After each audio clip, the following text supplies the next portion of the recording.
بلوچستان میں سونا ہے، بلوچستان میں تیل ہے، گیس ہے، کوئلہ ہے، 2 سال کے کوئلے کے ذخائر ہیں، اتنا بہترین کوئلہ کہ میں نے خود ایک ماہر معیشت سے براہ راست سنا کہ بلوچستان کو اگر کھودنا شروع کر دیا جائے تو پاکستان لیبیا برونائی کو پیچھے چھوڑ دے گا. اتنے وسائل اللہ نے دیے ہیں. سندھ میں ہے، بلوچستان میں ہے، کراچی میں، کیا کچھ نہیں ہے. چاروں موسم آتے ہیں. پہاڑ دیکھو ہمارے، دنیا کی سب سے بڑی پہاڑی ٹھیک ہے ماؤنٹ ایوریسٹ ہے، لیکن K2 کا مقابلہ نہیں کر سکتی. ماؤنٹ ایوریسٹ بھی K2 سے چند فٹ ہی بلند ہے. پہاڑی علاقے بھی ہیں، سرسبز علاقے بھی ہیں، صحرا بھی ہیں، چٹانیں بھی ہیں.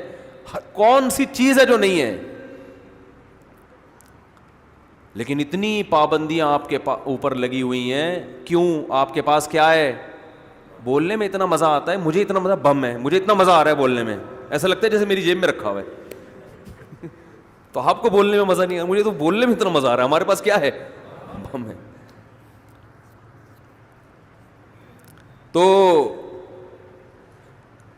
یہ نام روشن کیا ڈاکٹر عبد القدیر خان، اور صرف اکیلے نے نہیں کیا، ان کے ساتھ جو سائنٹسٹ تھے انہوں نے کیا. تو یہ قابل فخر ہے ہمارے لیے. یہ ہے قومی ہیرو. کوئی میدان جنگ میں بہادری کے جوہر دکھاتا ہے، کوئی میڈیکل سائنس میں کوئی کارنامہ کر کے لاتا ہے. یہ لوگ ہیں جو حقیقی معنوں میں ملک کا نام روشن کرتے ہیں.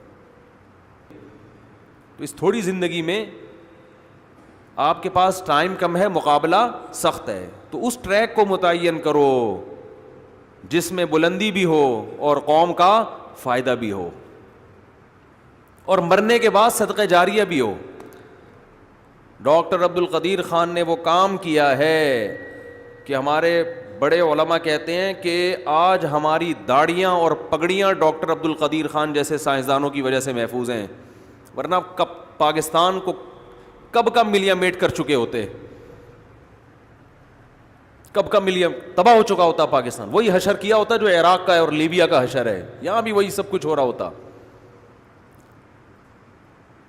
انڈیا کھا چکا ہوتا آپ کو اب تک. تو یہ صدقہ جاریہ کہلاتا ہے. ایسا کام کہ آپ کے مرنے کے بعد بھی اس کا سلسلہ جاری رہے.